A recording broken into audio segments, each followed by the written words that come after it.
Breaking news. కడుపుతో ఉన్న తన భార్యను హత్య చేశాడో కసాయి భర్త.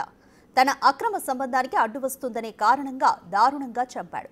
ప్రస్తుతం పోలీసుల అదుపులో ఉన్నాడు. ఈ దారుణ ఘటన విశాఖపట్నంలోని పిఎం పాలెంలో చోటు చేసుకుంది.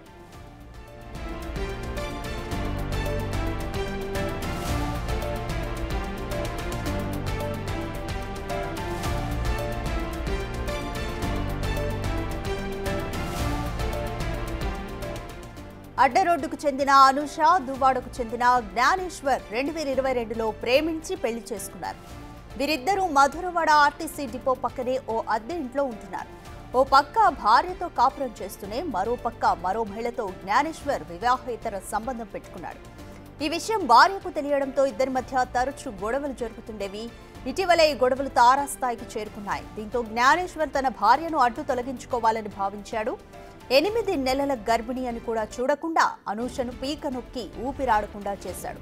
దాంతో ఆమె చనిపోయింది. విషయం తెలిసిన పిఎం పాలెం పోలీసులు హత్య కేసును నమోదు చేసి విచారణ చేపట్టారు.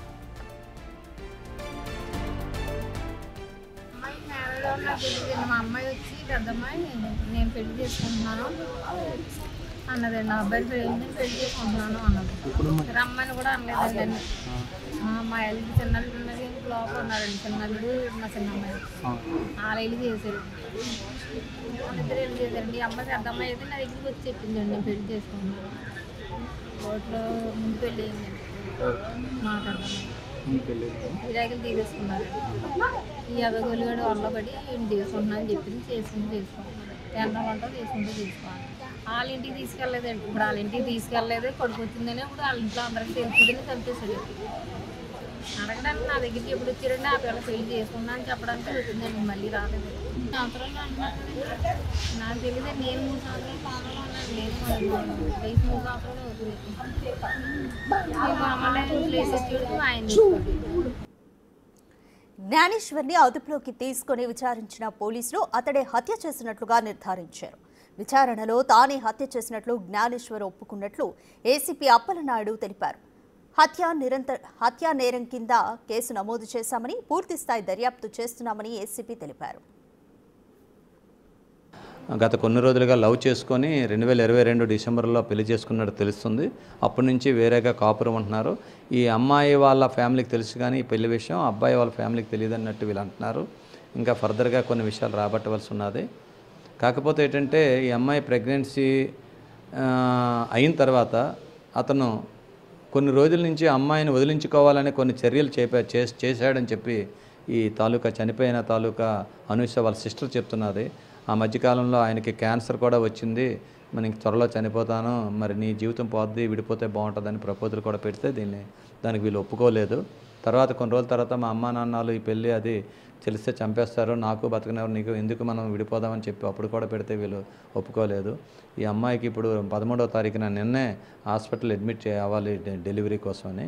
కానీ నిన్న సండే ఈరోజు జాయిన్ అవుదామని చెప్పాడంట వాళ్ళకి. నిన్న వాళ్ళ అమ్మమ్మ కూడా వచ్చింది అమ్మాయికి డెలివరీ టైం హెల్ప్ కోసం అని చెప్పేసి వాళ్ళ ఊరు నుంచి. ఈ క్రమంలోనే గత రాత్రే ఈ విధంగా 11 గంటల వరకు అమ్మాయి ఫోన్లో అందరితోటి చాటింగ్గా చేయడం, ఏదో స్టేటస్ పెట్టడం చేసింది. హ్యాపీగానే ఉందని చెప్తున్నారు. తర్వాత ఉదయం లేచి చూస్తాడికి అమ్మాయిని లేపితే లేగలేదని వాళ్ళ అమ్మమ్మ చెప్తున్నారు. అయితే ఆఫ్టర్ 11 తర్వాత ఈ అబ్బాయి అమ్మాయిని చంపేసినట్లు మాకు తెలుస్తుంది. ఆయన కూడా అడిగితే ఈ విధంగా నేనే చేసేస్తాను సార్, త్రోట్లు చేశాను, పెట్టుకొని మెడ పిసికి చంపేస్తాను అన్నట్టు అంటున్నాడు. ఈ విషయానికి సంబంధించి మోర్ డీటెయిల్స్ మా ప్రతినిధి మహేష్ అందిస్తారు. మహేష్, అనూష జ్ఞానేశ్వర్ మధ్య వివాహేతర సంబంధమే ఈ హత్యకు దారితీసిందనుకోవచ్చు. అలాగే వీరి ప్రేమ పెళ్లి వ్యవహారం జ్ఞానేశ్వర్ తల్లిదండ్రులకు ఇంకా తెలీదా? వారితో మాట్లాడే ప్రయత్నం చేశారు. కంప్లీట్ డీటెయిల్స్ ఏ విధంగా ఉన్నాయి?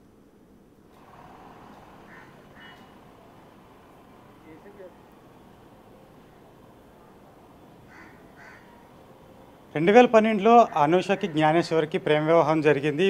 ఈ రెండు కుటుంబాలకు కూడా ప్రస్తుతానికి అప్పట్లో అయితే పెళ్లి సంగతి తెలియలేదు. ఆ జ్ఞానేశ్వర్ అయితే ఎవరికి తెలియకూడదు, ప్రస్తుతానికి నా దగ్గర ఎలాంటి ఉద్యోగం లేదు, నిన్ను పోషించడానికి ఎలాంటి మార్గం లేదు కాబట్టి నేను ప్రస్తుతం ఈ విషయాన్ని ఎవరికి చెప్పనంటూ నమ్మించాడు. ఆ తర్వాత జ్ఞానేశ్వర్కి సంబంధించినటువంటి కుటుంబ సభ్యులకు పూర్తిగా ఈ విషయాన్ని, పెళ్లి విషయాన్ని తెలియనివ్వకుండా దాచాడు. అయితే అనూషకు సంబంధించి కుటుంబ సభ్యులకు, వాళ్ళ అమ్మకి, అక్కకి కూడా అప్పుడప్పుడు ఇంటికి వెళ్ళడం ద్వారా పెళ్లి జరిగిందనే విషయం తెలిసింది. 2022 డిసెంబర్ తారీఖున సింహాచలం దగ్గర పెళ్లి జరిగింది.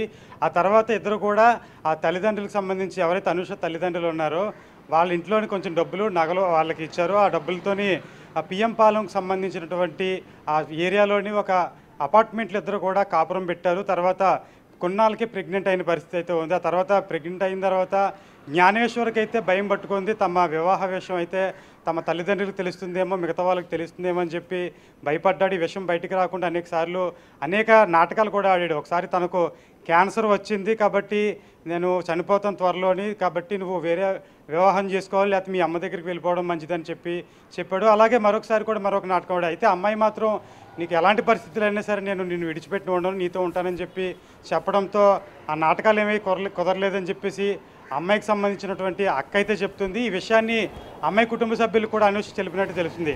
అయితే మరికొన్ని గంటల్లోనే పండంటి బిడ్డను ప్రసవించాల్సిన అనూష నిండి గర్భిణిని అత్యంత పైశాచికంగా తన భర్త జ్ఞానేశ్వర్ చంపడం ప్రస్తుతం విశాఖపట్నంలోని నగరమంతా కూడా పెద్ద సంచలనంగా మారింది. దీనిపై ప్రస్తుతం పోలీసులు అయితే నిందితుడిని వెంటనే అదుపులోకి తీసుకున్న వెంటనే విచారణ చేయగా ఆయన ఒకటే చెప్పారు, చాలా రోజుల నుంచి కూడా తనను అనుమానాస్పదంగా ఇతర వివాహేతర సంబంధం ఉంది, నువ్వు అందుకే నాతో సరిగా ఉండట్లేదని చెప్పి అమ్మాయి నన్ను కాస్త వేధించినట్టు చెప్తున్నాడు. అందుకే పీక నులిపి అత్యంత దారుణంగా చంపినట్లు కూడా పోలీసులకి ఆయన జ్ఞానేశ్వర్ తెలిపినట్టు తెలుస్తుంది. ప్రస్తుతం పోలీసులు అయితే ఆయనపై హత్యా నేరం కింద కేసు నమోదు చేశారు. నిన్న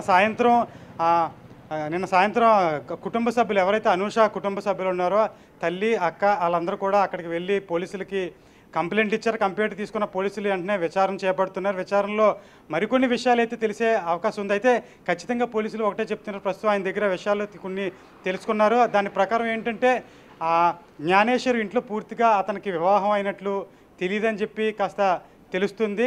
ఇలా ఓన్లీ గర్భిణీ స్త్రీ అనూష ఇంట్లో మాత్రమే పెళ్ళైనట్లు తెలుస్తుంది. ఆయన ఇక్కడ ఎన్సీసీకి సంబంధించినటువంటి ట్రైనింగ్ అకాడమీలోని ఒక ఉద్యోగం చేస్తున్నాడు. ఆ ఉద్యోగంతోనే ప్రస్తుతం ఆయన అలాగా ఇల్లు గడిపిస్తున్న పరిస్థితి అయితే ఉందని చెప్పి విచారణలో తేలింది. అయితే ఇంత దారుణంగా చంపాల్సిన అవసరం ఏముందని పోలీసులు గట్టిగా అడిగేసరికి, అంటే మొదట్లో ఆయన ఒప్పుకోలేదు, తర్వాత పోలీసులు గట్టిగా అడిగేసరికి తానే చేసినట్టు ఒప్పుకున్నాడు. చిన్నితోని చేతులతోని గట్టిగా గొంతు నులిమి చంపాడని చెప్పేసి ఒప్పుకున్నాడు. ఎందుకంటే 9 ఏళ్ళ అంటే కొన్ని గంటల్లో ఆదివారం నాడు హాస్పిటల్కి వెళ్ళారు ఇద్దరు దంపతులు కూడా. హాస్పిటల్కి వెళ్ళిన తర్వాత సోమవారం హాస్పిటల్లో జాయిన్ అవ్వాలి, డెలివరీ డేట్ కూడా ఇచ్చారు. కొన్ని గంటల్లో ప్రసవించాల్సిన పరిస్థితి ఉంది. ఈ సమయంలో నైట్ కూడా, సాయంత్రం కూడా చక్కగా అందరితో కూడా తిరిగారు. అయితే ఈ గర్భిణీకి కాస్త హెల్ప్గా ఉంటుందని ఈ గర్భిణీకి అనూషకు సంబంధించినటువంటి తల్లిదండ్రులు ఎవరైతే ఉన్నారో వాళ్ళ అమ్మమ్మని వాళ్ళ ఇంటి దగ్గర తోడుగా పెట్టారు. రాత్రి అయితే వీళ్ళిద్దరి మధ్యన కాస్త గొడవ జరిగినట్టు తెలుస్తుంది. 11 గంటల తర్వాత అనూషని అత్యంత దారుణంగా పీక నులిపి చంపినట్టు తెలుస్తుంది. అయితే ఉదయాన్నే ఏం తెలియనట్టు నాటకం ఆడాడు. అనూష అమ్మమ్మ అక్కడికి వచ్చి అనూషను లేపుతుంటే లెగలేని పరిస్థితి ఉంది. వెంటనే ఆయన భర్తకు ఎవరైతే జ్ఞానేశ్వర్ ఉన్నారో జ్ఞానేశ్వర్ సమాచారం ఇచ్చారు. జ్ఞానేశ్వర్ వెంటనే ఏం తెలియనట్టు హాస్పిటల్కి తన స్నేహితులకి ఫోన్ చేసి అక్కడి నుంచి హుటాహుటిన ఇద్దరు స్నేహితులతో కలిపి అక్కడి నుంచి హాస్పిటల్కి తీసుకెళ్లారు. దగ్గరలో ఉన్నటువంటి కేర్ హాస్పిటల్, ఆరిలోకి సంబంధించినటువంటి ఏరియాలోని కేర్ హాస్పిటల్ ఉంది.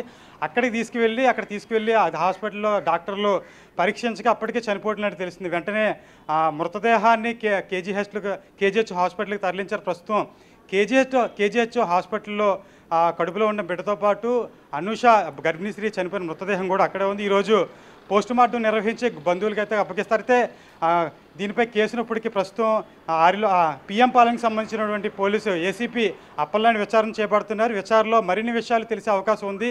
దీని వెనకాల ఏమైనా మోటో ఉంది, అతను ఇంతకుముందు ఎలాంటివి ఏమైనా చేశాడా, ఎలాంటి అక్రమ సంబంధాలు ఏమైనా ఉన్నాయనే విషయాలు అయితే పూర్తిగా తెలుసుకొని చెప్తామని పోలీసులు చెప్తున్నారు. అయితే తల్లిదండ్రులు అయితే ఒకటే ఆరోపిస్తున్నారు, కావాలని ఇదంతా ఒక ట్రాప్లో ఈయన్ని దించాడు జ్ఞానేశ్వర్. తన కూతురు చాలా మంచిది, మంచి బెంగళూరులో ఉద్యోగం చేసుకునేది, చక్కని మంచి అమ్మాయి, చదువులో కూడా చాలా చక్కగా అన్నింటిలోనూ ముందుండేది.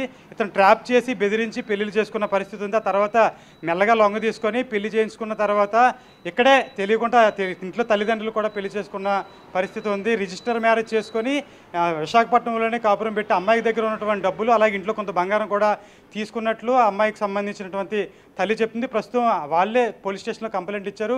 విచారణలో మరిన్ని విషయాలు అయితే తెలిసే పరిస్థితి అయితే ఉందని ఏసీబీ చెప్తున్నారు. Thank you Mahesh.